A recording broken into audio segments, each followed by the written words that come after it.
ऋषिकेश के पास कुछ अहम इम्पोर्टेंट खबर है कोई ऋषिकेश बताएं। और साथ में ये भी कि बिहार पटना से लेकर दिल्ली तक मान मनोबल भी चल रहे हैं, दौड़ भी लगाई जा रही है, दिल्ली में मंथन हो रहा है, लेकिन वो एग्जीक्यूशन बिहार में पटना में क्यों नहीं हो पा रहा है। कल दिन भर चिराग पासवान को मनाने की कोशिश चलती रही। आज एलजेपीआर के संसदीय बोर्ड की बैठक है, आरजेडी का बोर्ड भी आज बैठेगा। मांझी 15 ग्राम मांग रहे हैं।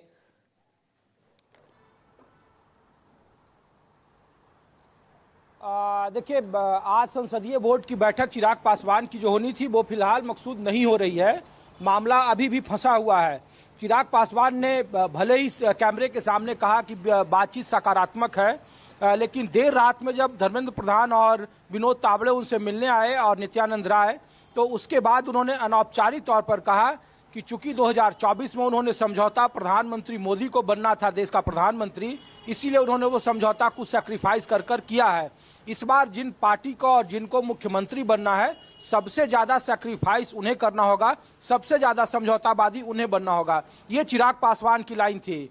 आप अंदाजा लगाइए कि जेडीयू और एलजेपी को लेकर जो सीट की संख्या है, उसमें सबसे ज्यादा पेज जेडीयू और एलजेपी को लेकर ही बीच में है। भारतीय जनता पार्टी बीच में कोशिश जरूर कर रही है, लेकिन हमारी जानकारी के मुताबिक अब भी वो नंबर 23 पर पहुंची है। मकसूद 20 से ये नंबर शुरू हुआ था, जिसे चिराग पासवान ने खारिज कर दिया था और आपात बैठक उनकी पार्टी ने बुलाई, उन्हें अधिकृत किया। लेकिन देर रात तक ये मामला 23 हुआ है, जिसमें कुछ सीटें भी हमारे पास जानकारी है। जैसे महुआ जो सीट है, हाजीपुर संसदीय सीट में है, वो एलजेपी को दे दी गई है, जहां से तेज प्रताप अभी फिलहाल जहां से चुनाव लड़ने की उनकी बात आ रही है।